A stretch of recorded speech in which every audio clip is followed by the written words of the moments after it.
Hi to all. So let's make another short tutorial with the new release 1.63. This is a release candidate. So we have fixed a few issues and it's quite stable.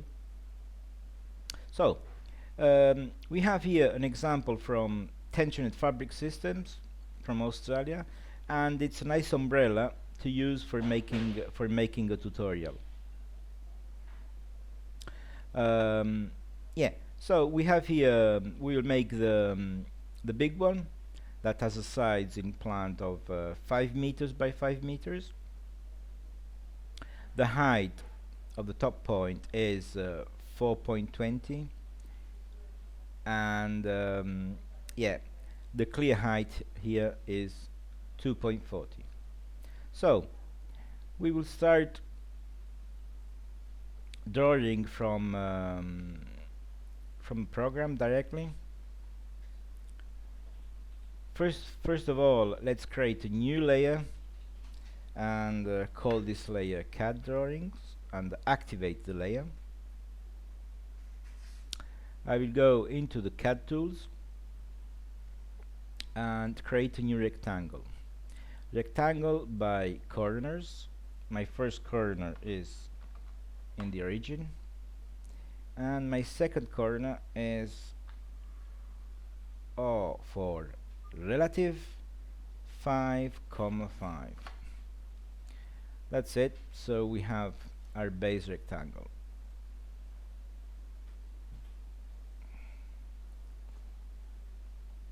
Now let's change the color for this layer so we see it better.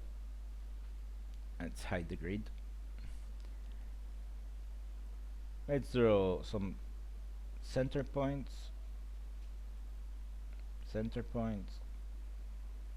and we have that one. So use the tool now. Vertical line in here in the midpoint, and the height, we saw that the height here is b is 4.2, so we can write directly here 4.2, and that's the height of our umbrella. The last height that we have is a, and a is 2.4. So let's draw one line at the corner, vertical line, 2.4. That's it. With the copy tool, let's copy these 4 lines at the corners. That's it. So we have the base of our drawing. The last thing that we need is the tip point here, and let's say it's 50 centimeters. So I will go now to the UGS vertical by 2 points and place my UGS in this plane here. I will activate the grid so we can see it. So I will draw now a circle, center radius 0.5. That's it. We can use, if we want to be sure, we can use draw a line and intersection, activate the intersection snap, and so we can just draw a line from here and there. Okay, so we have our tip point.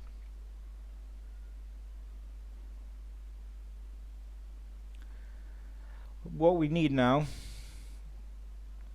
is the supporting pole. This is an arch, so we will draw right now just an arch starting from this end point. So draw arch, start, end, and on. So the start point is this one, the end point is this one, and the on point is, let's say, it's someone here. We will check this before doing the final one.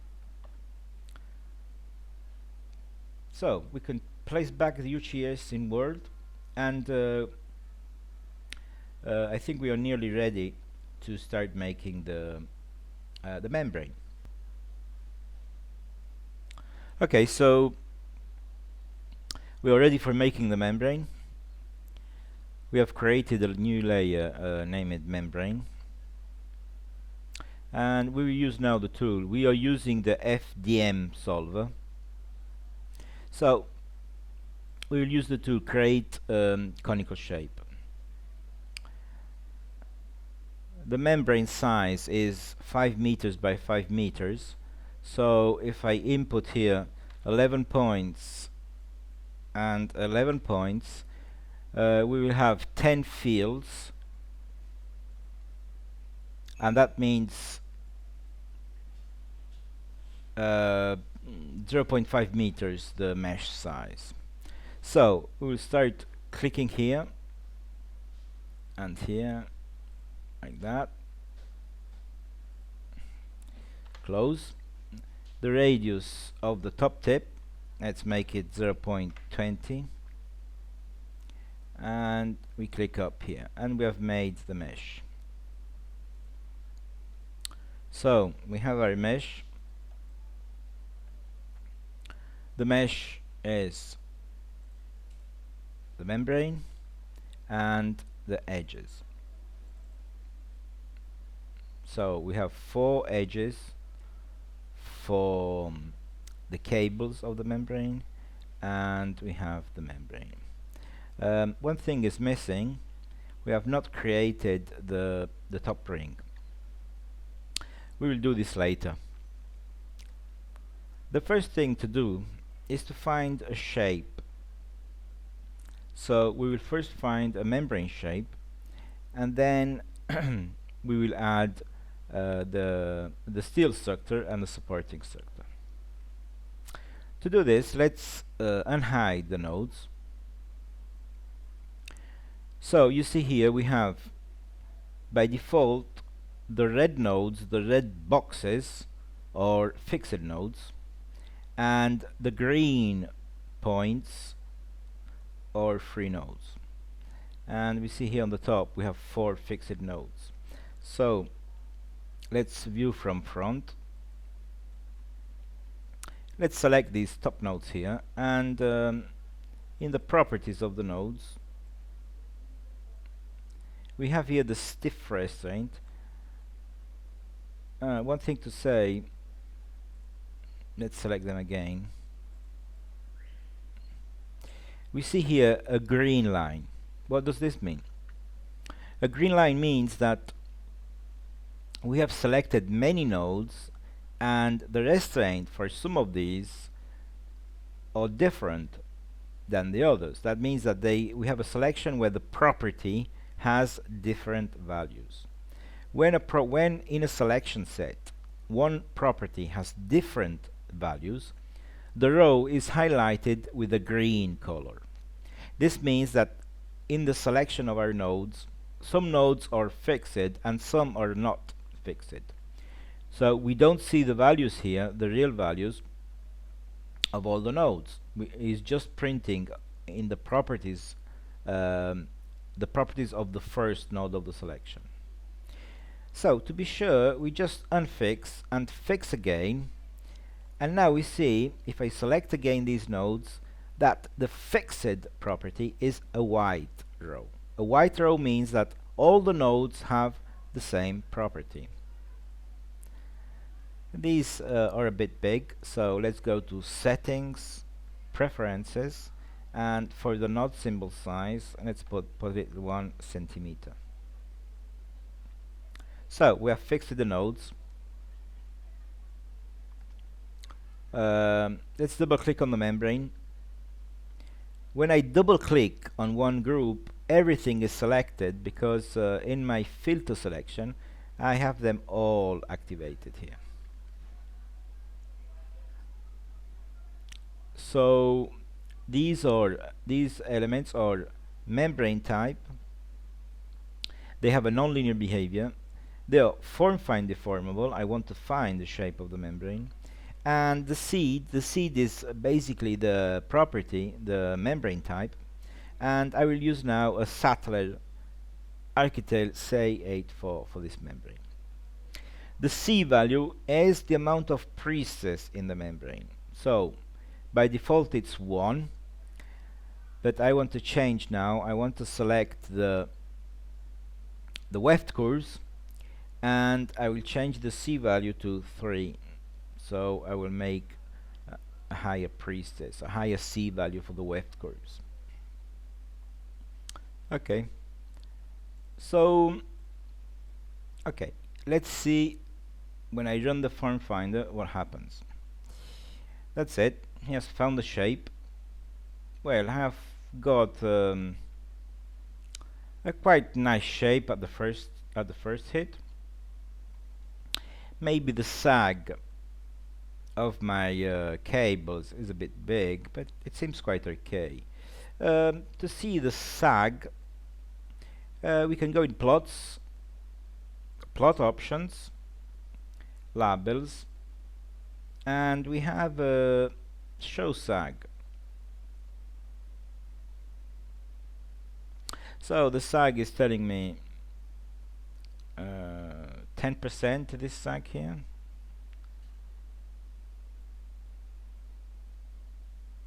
So I have a sag of about 10%, and that's quite okay for this one, so let's keep it. Another thing that we want to check, plots. I want to see the results after the form finding. The form finding is the only thing that we have done right now. And of course, what I would like to check is the membrane stresses. To see good membrane stresses, it's better to hide the mesh so we can see real colors. And we see here right now, this is the warp. The warp, we read it here, form find. Membrane sigma 1 stresses in kilonewtons per meter. And then, if I look at the sigma 2 stresses, you see that we have a 1 up here, and then it goes down to 0 quite high. We start with a 1.8 and go up to 4, and they're a bit high. We would like to have lower stresses, and let's say that we would like to get a pre-stress of 1 kilonewton per meter in this blue area. To do this, I need to make half the C value. Since there is a linear relationship between the C value and the pre-stress, making the C value 50% of the current one, my stresses will go down at 50%. How do we do that? Well, let's take off this plot. We go into the properties and we select everything, the cables and the membrane. We go to edit, change behavior. Change behavior, multiply the C value by 0.5. Let's run the form finder again. Okay, and then we activate the plot. We see that the colors are exactly the same as before. Nothing has changed in stress distribution. What has changed is only the scale of the pre-stresses. Now our first number is 1, and we have a pre-stress of 2 in the 4 corners. So I have just lowered my my pre-stress. Okay, let's say that we are happy now with this one, and we would like to create the supporting structure. The first thing that we need, let's hide the nodes. The first thing that we need is a ring. So in the browser, I can activate my edges, and using the select chain, I go near here and I select my chain is made of my ring here will be made out of 4 pieces, so I need 4 to click to select 4 times. Okay, 4 times like this. So I have selected the top edge of my mesh, and we have a tool now called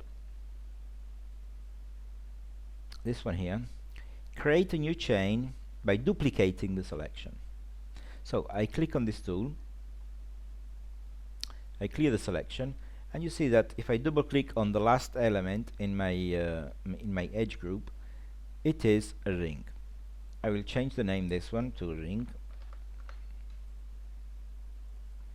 and we will also change the properties for this one. This is a beam element.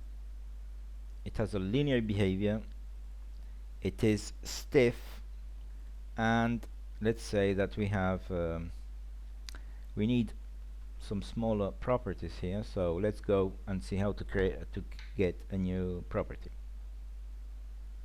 In this new release we have a property finder, so I can just start writing the name of a property, and it shows me the available cross sections. So I will get this tube 60mm diameter with a thickness of 3mm.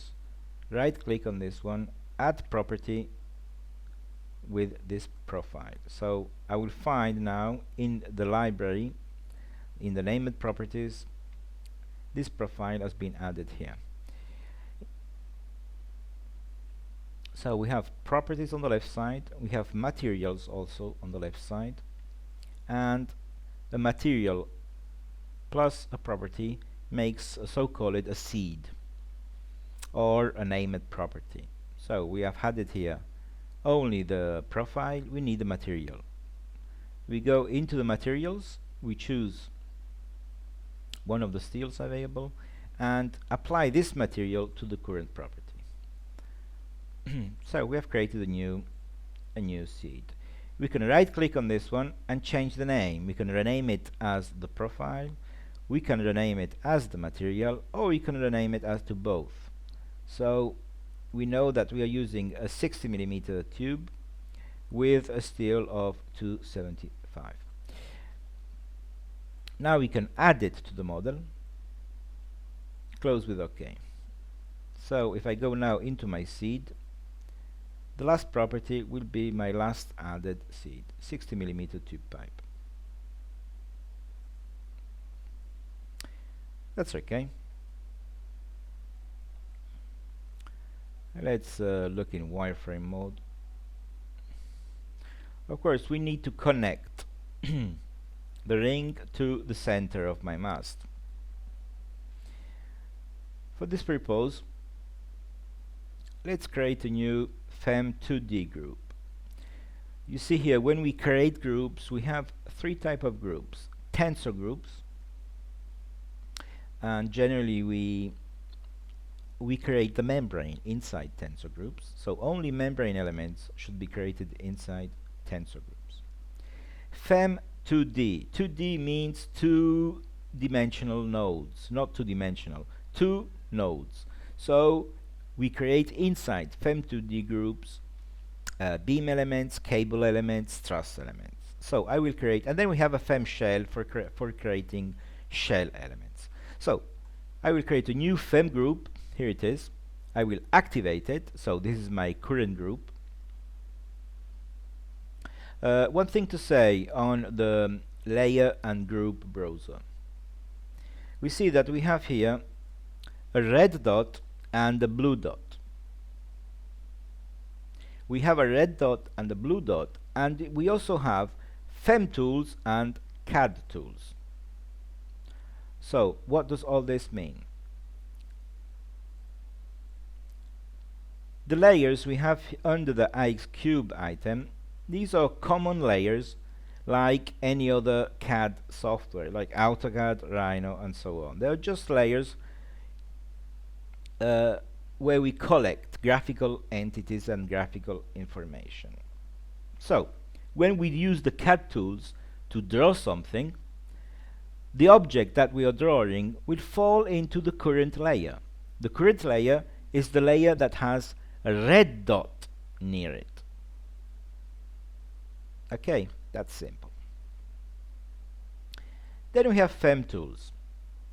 Now, when we create a fem element can only go inside a fem group. Since we can have many fem groups, we need to know which is the current one. The current fem group has a blue dot near it. So when I am creating a fem element, that element will fall into the current fem group. And we know which is the current fem group by this blue dot. Okay. So I will use now the create line element, create a fem line, and these lines will be created inside the fem 2D group.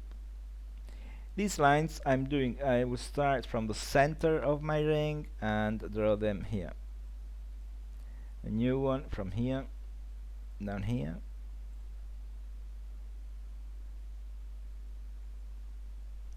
Let me take off the center snap.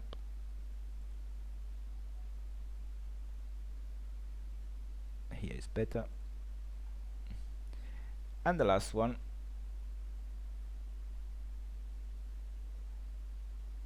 That's it. Ask to delete the current command. So we have created these 4 elements.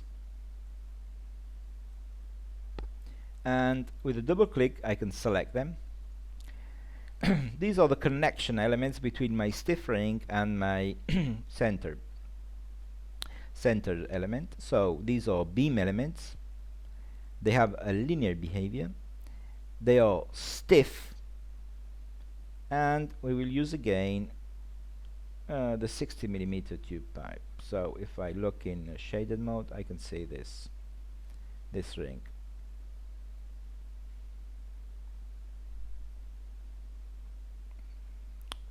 Okay, 60mm is a bit big, I must say. It seems at least a bit big. So let's see how to create. I have a 48mm profile. I will make a new one and apply material and add to model. Let's get a 48mm. So if I double click on these, and I will set them to be 48mm steel tubes. Let's change also the ring. I'll change it to 48mm. Seems a bit better. Okay, let's draw the supporting steel structure. For this purpose, we have created a layer, name it support, and let's start drawing some lines. So I am drawing just lines. I am in the CAD tools and draw lines. So the first line will be 2 cross-section lines from here to here. Okay. Now I will put the UCS vertical by 2 points here, and we have a tool here. Align the view to the current UCS. Let's do it again. So I am in the diagonal. Change the layer for the support. I will put it cyan. Okay. And align view. In the snap tools, I will activate project. This means basically that I am drawing always in the current UCS. I need to draw now a line from this point and to a point where I don't want to hit the membrane, you see. Well, my membrane is very, very flat here, so it would be better to make it a bit higher. But for the purpose of this tutorial, I would just want to show you how this can be done. So I can draw a line here, and if I go now in isometric, we can see which is the limit of the steel structure. So done that, let's hide here the CAD. Let's hide the membrane. No, maybe the CAD. No.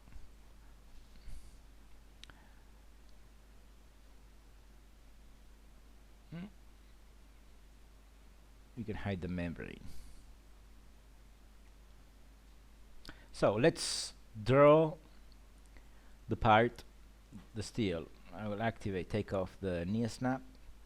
So, sorry, take off the projector UGS and draw a line from here down here, here to here. That's it. We can edit these two like this and create these lines here. Then we need a connection from here to here, a connection from here to the top point, and the last connection from this one to that one. Let's hide the CAD layer. So we see now these are just graphical lines. If I select these, we see that they're just lines on the layer support, So we would like to convert now these CAD lines to FEM entities. How can this be done? So make a new layer, FEM support,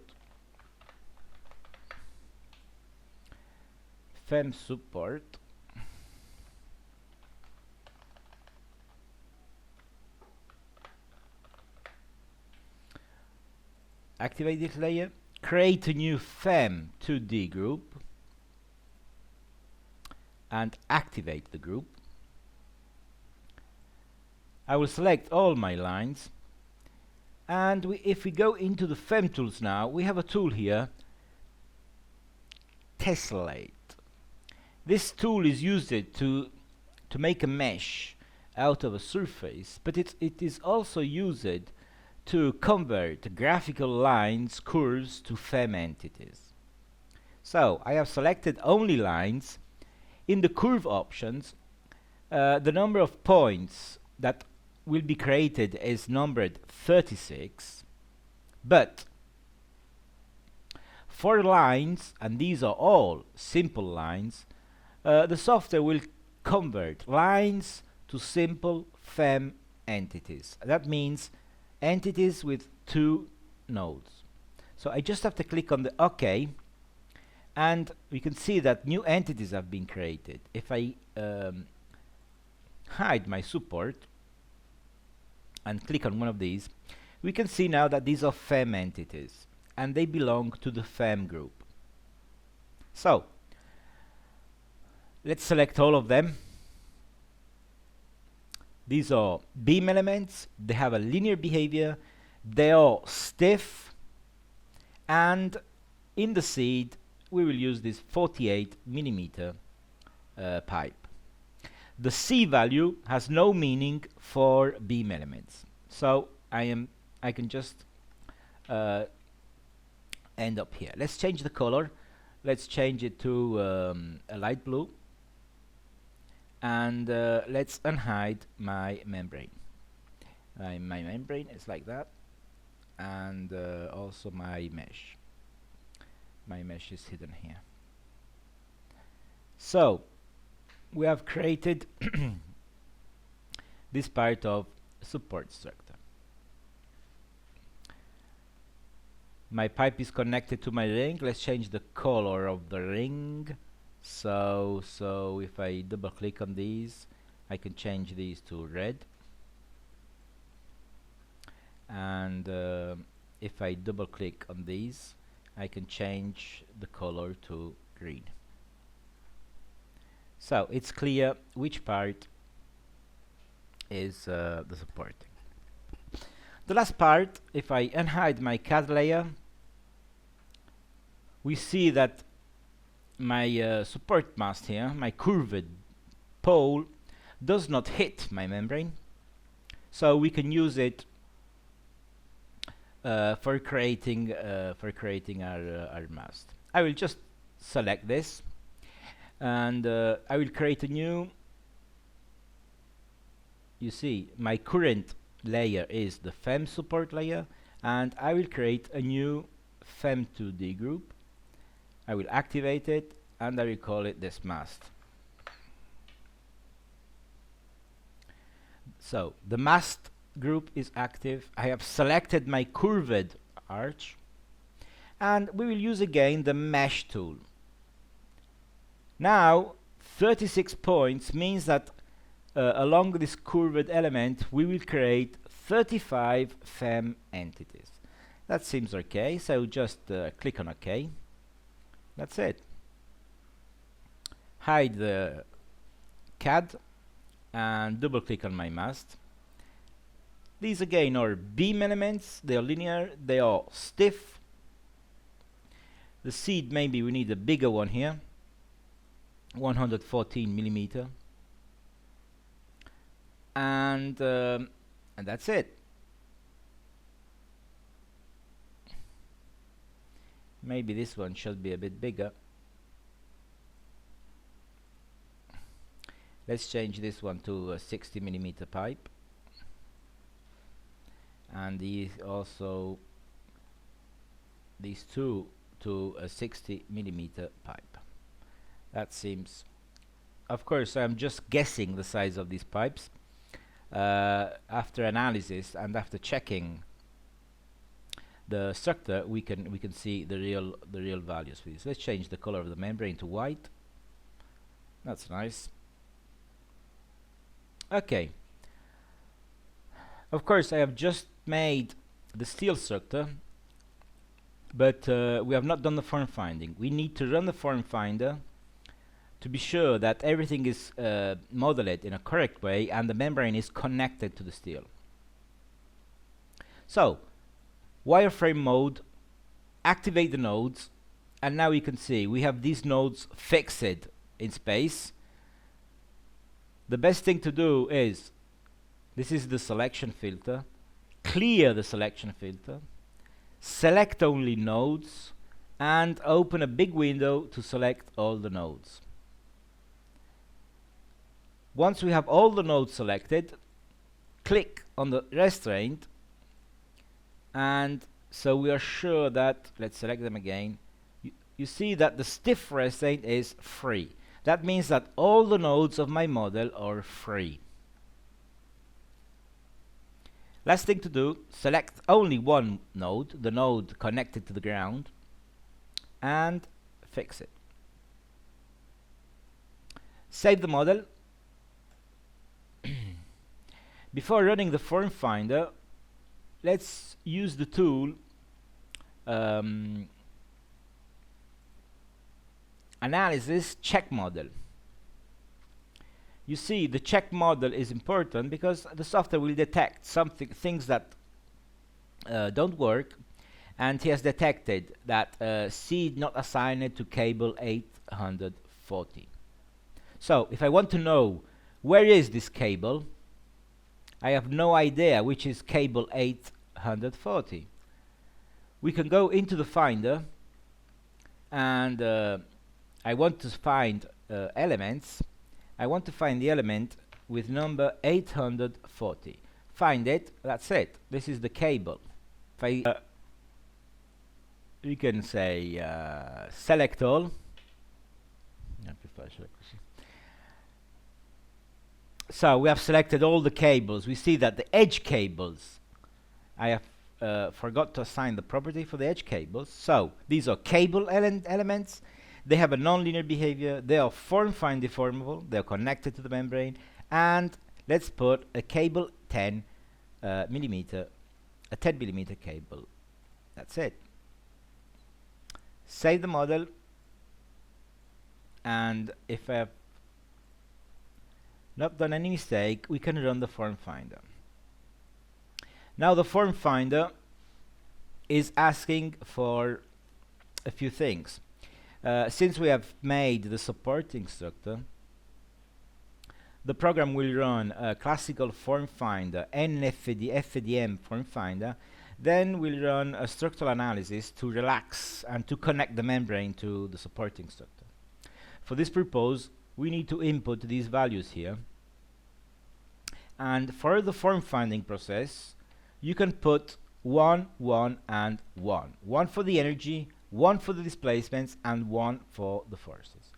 10 increments and 10 iterations should be quite okay generally. If you have a really complex model, maybe they're not okay, but for this one they should be okay. So close, and we see that he has converged with success here. We can close with okay. We don't see any change in the model, and that means that our supporting structure is quite okay. We can go into the plots, activate the form finder, and take off, and we see again the stresses. The stresses are nearly very close to the stresses we had in the previous version.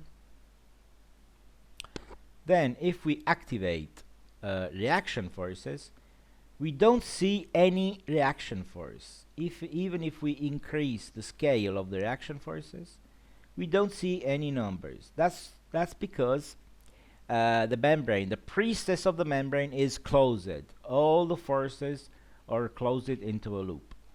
And since in the form finding process there is no self weight, we don't see any reaction force on the ground.